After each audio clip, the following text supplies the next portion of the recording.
ladies and gentlemen, and welcome back after lunch. Appreciate you coming back so quickly. Obviously, lunch was a lot shorter than we would have originally planned.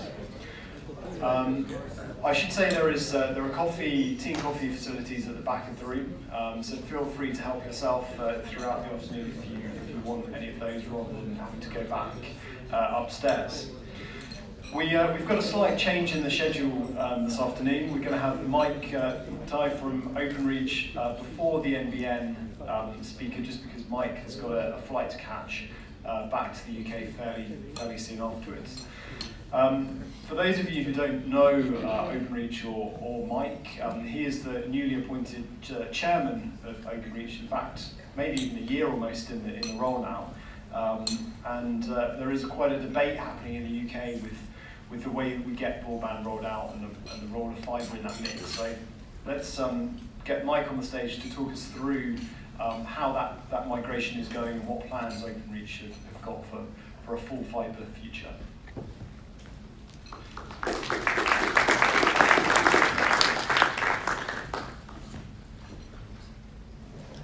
Okay, so I've got the post-lunch slot.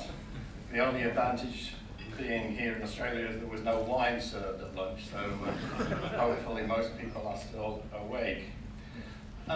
Firstly, and I will make sure that the slides work out. I'd just like to say thank you to all of you for inviting me here today. It was at the World Broadband Forum in Berlin when Tony grabbed me a couple of weeks ago and said, can you come down and can you do this? And we kind of moved schedules around to make that happen.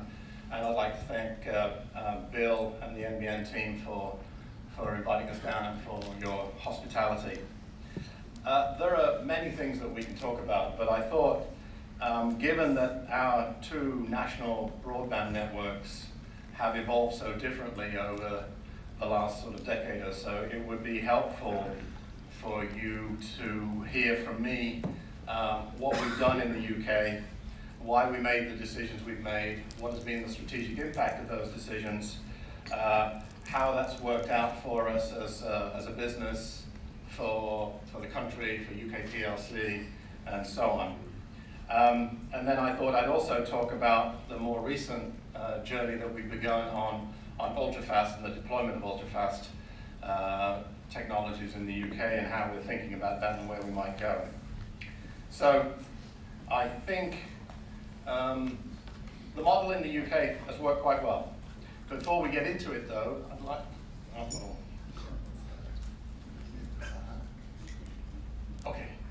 I thought I'd take just a couple of minutes just to tell you about Openreach itself. Some of you may know, but some of you may not know what we are. Openreach builds the local wholesale access network that connects Britain's homes and businesses to the internet.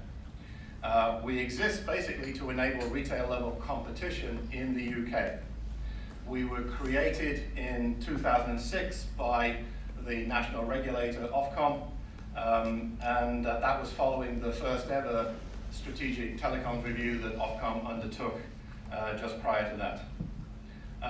We connect and serve some 30 million homes and businesses on behalf of 590 CPs. You call them RSPs here in Australia. And you know, we have customers such as Sky, TalkTalk, BT, Vodafone, are probably the household names that you would know of, but we have, as I said, 590 in total. As a business, we're a £5 billion revenue business.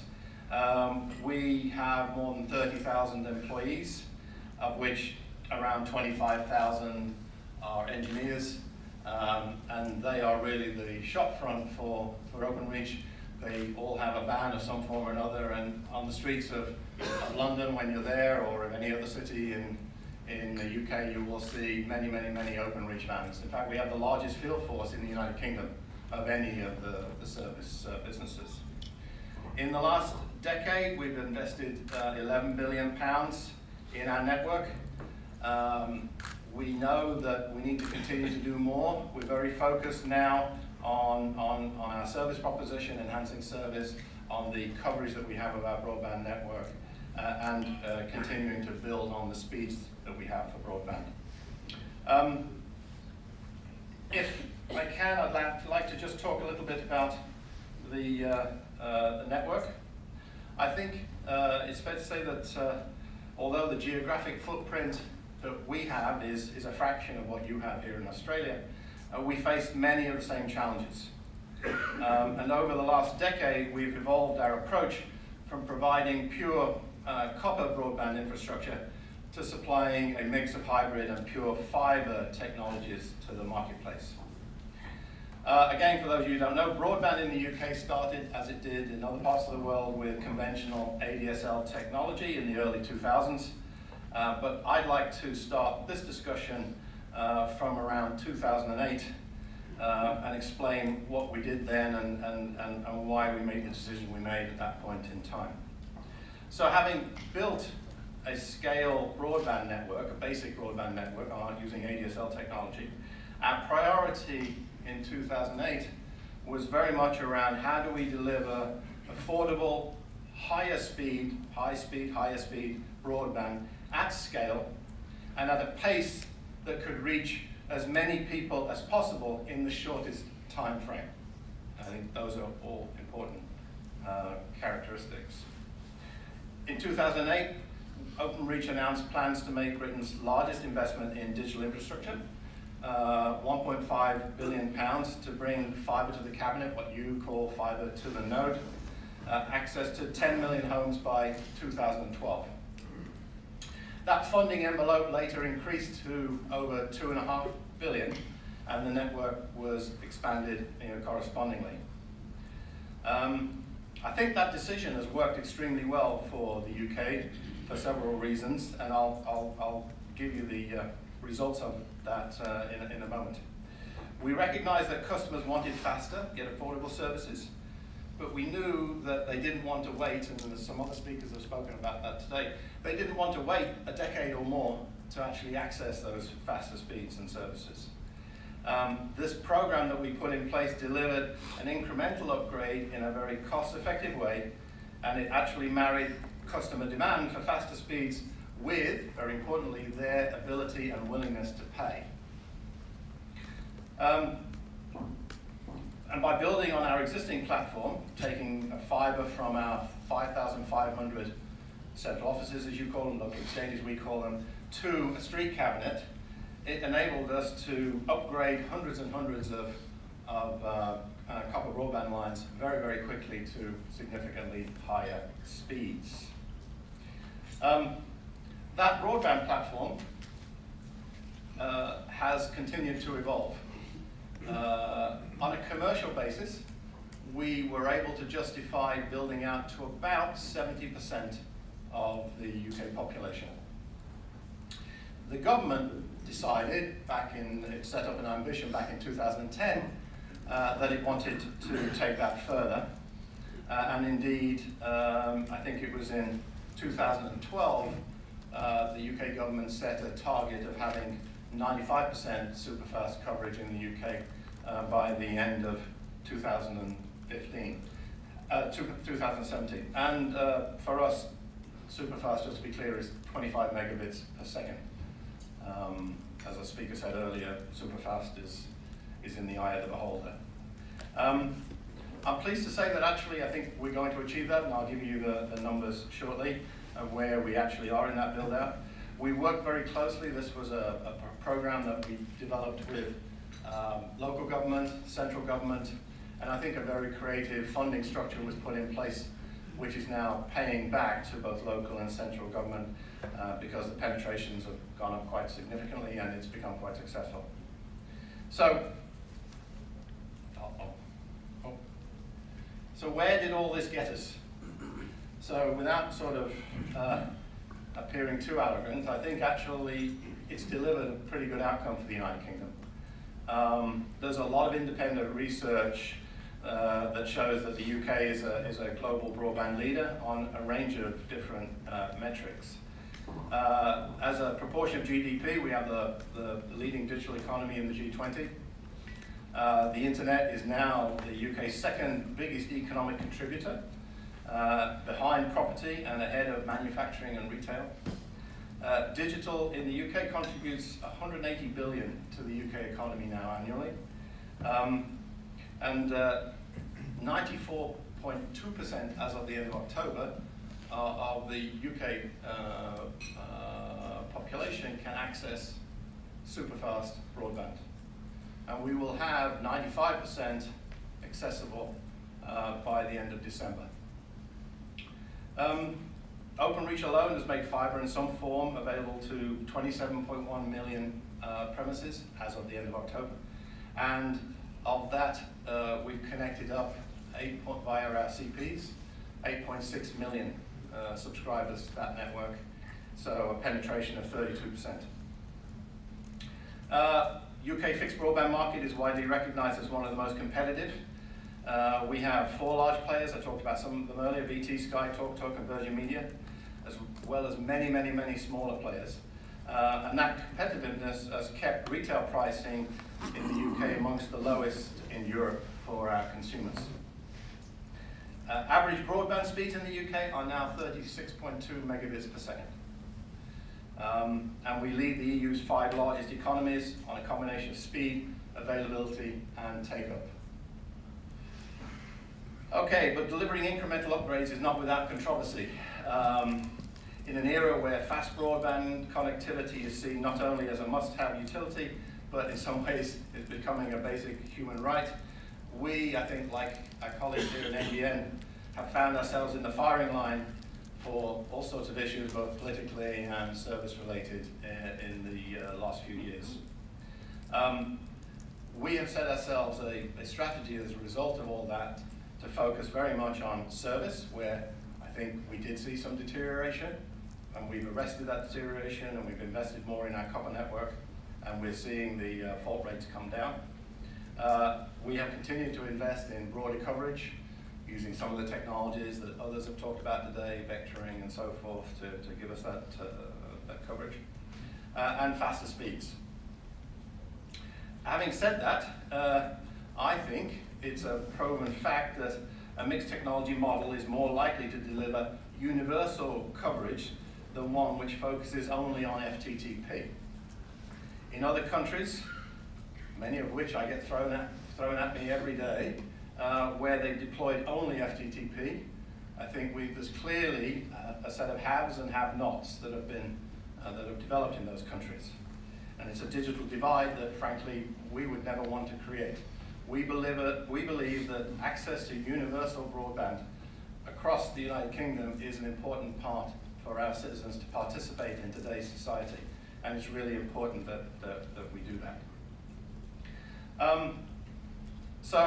But we haven't allowed that to happen, or we haven't allowed that divide to happen. We still have about 5% of the population to go in terms of access to superfast. We are in active conversations with government and regulators as to how we might fix that in the next 2 to 3 years. It represents about 1.3 million homes that we still need to bring access to.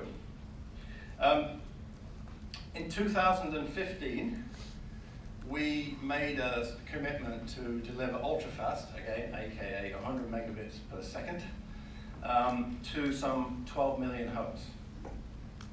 And we said that, we said we would do that by the end of 2020.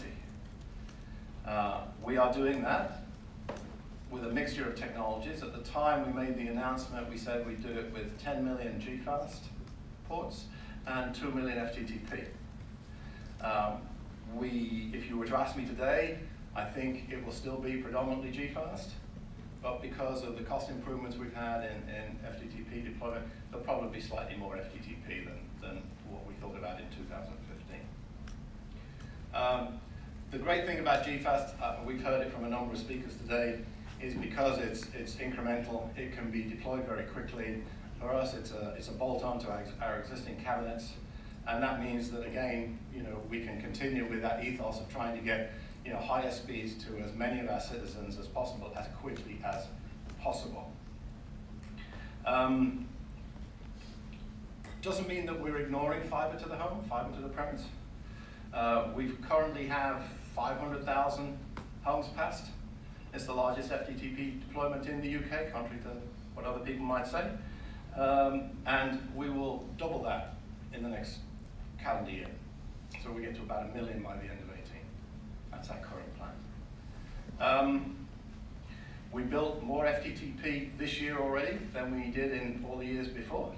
So I think we're getting some momentum going with regard to fiber to the premise, but only where it makes economic sense for us to do so. So, where next? Okay, I believe fundamentally that the long-term solution is fiber. Let's be very clear, and it is fiber to the premise. There's no doubt in my mind. We all know it's faster, more reliable, more future-proof. This whole conversation we're having today is nobody is questioning that end result. We're only talking about what's the best way to get there given the circumstances you find yourself in as a nation and so forth. And that's what I'm talking about with regard to the UK. I think some of the things we need to think about, though, is persuading customers and businesses to pay significantly higher charges is not that easy. And yet we still have to recover our investment. And it's doubly difficult in the UK at the moment, where we have a low inflation environment. Few people are willing to pay for broadband access that they pretty much think is just like electricity, gas, and everything else. It ought to provided as a commodity, and why should they pay any more for it? This is our challenge. It's our challenge in the UK. We must continue to roll out those faster speeds, must continue to improve service, continue to maintain, the network and our engineering capabilities, and frankly, we need to test the market for higher and higher speeds. We at Openreach are ready to invest, but probably like NBN, we need a fair regulatory environment to encourage that to happen. And we need a regulatory environment now that we think switches away from lower and lower pricing to one where it encourages investment in the network. I think the UK has seen significant advantage from the copper network and from incrementing the capability of that copper network. But if we're to make a fundamental change here over the next 10 or 15 years to move to a fiber to the premise network, that requires a different approach from government and from the regulator to facilitate that happening, because we're going to end up spending a great deal of money trying to do it. From our perspective, we launched in July our first confidential consultation on the prospect of building 10 million deployment of FTTP. That consultation closed for the first round about 5-6 weeks ago now. The responses from our communication provider customers, basically they welcomed getting started. They all saw the need to start. And we need to think about that in the context of 30 million homes, maybe 1.5 to 2 million a year if we really get going. So you're talking about, a 15-year program of work. So getting started is important, not necessarily for today's needs, but for the needs of the next decade, then absolutely we need to get started. It was clear that, and again, it's very interesting, we can learn from our colleagues down here, there are some enablers that we need to make that economically viable. I won't go through all of them now, but some of the things that you've been going through, so we need to be able to switch off the copper network, for example. It's absolute, the economics don't make any sense if we keep the copper network running and at the same time overbuild it with the fiber network. Can't maintain two. So that requires help from government and from our CP customers. There are a number of other things. How do we recover the cost of this? So if we just build a fiber network and try and recover the entire cost on only those customers that buy, ultra-fast product, it's going to be economically not viable for them. We're going to be charging them rates that are quite significant. We estimate that the cost of building those 10 million ports is between £3 and £6 billion. It's a lot of money. So how do we amortize that? How do we recover that cost with a sensible return? All those things are really in the detail. We are going through that detail now. We will be publishing our Openreach's response to that consultation before Christmas. And in that we will put out a very clear hypothesis on what it takes to build 10 million FTTP ports in the UK. And then we'll see if we can get the industry and our regulator and government lined up behind it. But let me be very, very clear. Openreach wants to build a full fibre network. No ifs, no buts, we want to do that. I've been very clear about that. We're on the record, I'm on the record of saying that. We want to do it. But equally, I'm not stupid. We need to make an economic return. We need to have a business case that washes its face, that I can take to our shareholder, which is BT, to get them to invest in and to come up with the cash. So I'd like to just summarize and say, yes, fibre to the premise is absolutely where we all want to get to. Now, I haven't heard anything different in this room today, frankly, nor over dinner last night.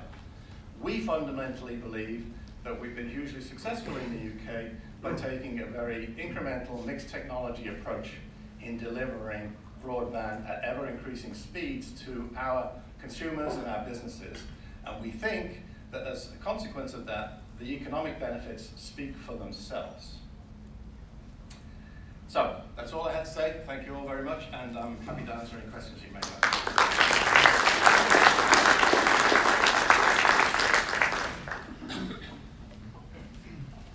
Okay, thanks, Mike. I know you've got some time before you head off to the airport, so it might be a good idea now to just open the floor to any questions that there might be for Mike. One just here. Thank you. Bob Horton, a consultant here in Australia.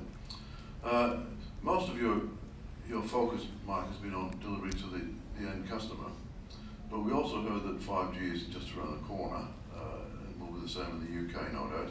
And that will require the densification of the mobile networks, if you like, quite considerably. But it was somebody else who mentioned that, I think it was you, that without fibre, this is not going to happen. So does Openreach have any plans to support the backhaul networks which will be required in 5G, or will that be BT? So first of all, we already provide backhaul to pretty much every tower that exists in the UK. So I think backhaul in the current situation is not an issue. The issue for 5G, which I think is the one you're referring to, is the microcell architecture, right? From my point of view, we want to provide that. It's not currently within Openreach's scope. I want to change the scope so that when we build down the street, we not only provision for the homes and premises and businesses that we pass, but we provision architecturally for whatever radio heads need to be built to support a microcell architecture. That will help our business case, but it also complicates everything because, at least in the UK, I mean, you saw some of those pictures. There's no way that we can have the streetscape looking like Bucharest, right? So it won't happen. So to do that, we will have to do it with the owners of that street furniture, which are largely the local councils. So I want to do it. I think we're the best position to do it because we can build it incrementally. The challenge for us will be, does that discussion with the local council stop us actually from building a fibre network? Because we'll have to agree where we deploy which lampposts or which buildings or whatever do we actually provision to make that an effect, to make that truly, an incremental part of our fibre build. So I'd like to do it. I think it's important, and we will certainly try and surface that conversation in the discussion with those local stakeholders. If it gets in the way, if it slows us down, then we might have to park it, but I'd hope not to. And then we could offer that platform to all of the MNOs in the UK. And I think that makes a lot of sense because the councils are not going to let them mount multiple antennas all over the place. It's not going to happen. So there has to be an industry response which recognizes that, you know, somehow we're going to have to build a common radio access network of some form, a 5G, that they can drop their frequencies on, drop their services onto, and so on. So absolutely want to do that. I'm worried about the bureaucracy of the process that we might be getting ourselves into, but it makes total sense to do it. Any other questions?